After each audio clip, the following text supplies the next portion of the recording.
Sweeney, PJ Haggerty at 25 tonight. Dane Danger has been unbelievable for like the last probably 4 weeks, 16 points, 17 boards. But my take is that Memphis gets bored easily when they don't think that the competition is up to their level. And there's it's one of those trendy cliches we hear about teams, right? They play down to the level of their competition. I think Memphis can get disinterested and disengaged at times. And I think going on the road to UAB, who is better than what their numbers say, with a chance to be able to secure a likely AAC regular season championship. I thought they showed up today, especially in the second half. I thought their guards were terrific. And this is the Memphis team that I've been expecting to see all year long in the AAC. I think we saw them because they were finally playing a game that mattered to them. Yeah, honestly, I was disappointed in the first half because I was waiting for the same thing you were, right? Which is like, here's all the expectations, all the pressure. And again, credit to UAB, they're not a bad basketball team. But like, this was the Super Bowl of the season. I mean, Memphis remembers that UAB got picked ahead of them in the American preseason, which is still just like a crazy thing to think back to, but that's where we were. And, I give them a lot of credit for the way they played in the second half. I thought Haggerty was unbelievable. When he is playing at that level, he is as unstoppable, I think, as any player in the country, because you just can't keep him out of the paint. And then to add in now the constant post presence with Danger as he has continued to emerge. I mean, you said it, Rob. Like, look at the numbers the last month. I mean, 25-10 against Rice, and 22-11 against FAU, and 20 against South Florida, and 21 against Tulsa. Like, yes, it's South Florida and it's Tulsa, but like, he has absolutely dominated. And that's different from early in the year when they were winning these games. They didn't have the same level of post scoring and post presence they do now. That's a completely different element that I think changes their ceiling in March. Now, again, the consistency has to be there, and I'm not ready to wish away all the ups and downs as just, they don't take it seriously, because at the end of the day, you have to. That's part of the deal.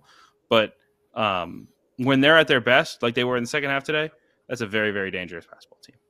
Yeah, the thing I love about them, Kenny, is they have three guards that can all take over games. They have a big guy you could throw the ball to in the post, and he's either going to score, get fouled, get to the offensive glass. They have a glue guy that knows he's a glue guy, Nick Jourdain, and they have pieces off the bench that understand what their roles are. I think that they are very well built to be able to be a team that can win a couple of games here in the NCAA tournament. I don't think they did themselves any favors in AAC play, because they've kind of gone from being like hey, they might have a chance to get a top 4 seed to, it looks like they might want to try to avoid the 8-9 game. But to me, this is a team that as long as they don't end up getting, I don't know, like Auburn in the second round of the tournament, I think that they can make some noise and get to a second weekend. Yeah, I mean, so the thing for me when I'm looking at the box score, and I watched some of the game, I didn't get to watch all of it, but to score 88 points with 5 threes, like that's a dominant offense, a dominant half-court transition offense. Like that, I mean, that's really impressive. And what you said about AAC play, I have some experience there. When I was at Xavier, we played in the A10, right? And we're going on the road and we're beating teams like Georgia. We're beating LSU, beating Florida at their place. And then we're going on the road in the A10 and losing to LaSalle or losing to Fordham. Like that definitely is something that it's tough to get up for those games sometimes, because, you're in the dog days of the season, you're looking towards the future, all that stuff. So there's definitely something to be said for that. And, now they're getting down to the point where these games in their minds, I guess, really matter. You're getting into March and you're starting to see the team that, people were expecting. Yeah, it's hard because your season kind of gets flipped, right? You play all of these big, really difficult games at the start, and then it's kind of like, all right, now you got to kind of grind through this, where you have to be the self-starter. You have to be the program and the guy that kind of convinces yourself to show up for these games. And the other part about it, and Kenny, you can speak to this a little bit, is I do believe that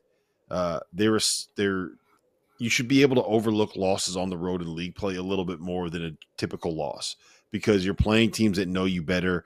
You're playing coaches that have been able to kind of prepare. Like these guys, you play the same coach 3, 4, 5 times in a row. You're going to figure out what they're doing.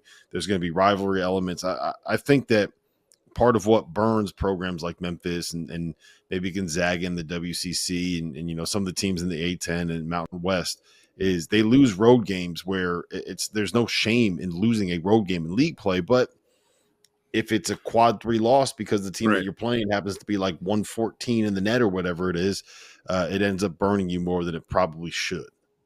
Yeah, I mean, absolutely. That's you're losing a game that you're probably favored by 10, 15 points to win. And I can tell you from experience, I've been through those games where you're just, your team's not doing well collectively. It's not your night. You're on the road playing against George Washington in my case, and you playing against a guy or a coach that knows our program. I mean, at Xavier, we were running pretty much the same offenses and defenses with little wrinkles and stuff, but all 4 years we're running the same type of system. And then you get to those guys, and then every single game that you're playing on the road in the A10 or in the AAC, that's the biggest game of the year for that team that you're playing against. And that coach has been thinking about that game plan for the entire season. So when you lose a game like that, and it looks bad on paper, but at the end of the day, it is more like a rivalry game than anything. It's not like you're just losing to, like Xavier having bad losses last year against, I can't remember. They went on the road to Oakland, who obviously Oakland ended up being better than people thought, but at the time felt like a terrible loss. So, I mean, it definitely is different in league play. All right.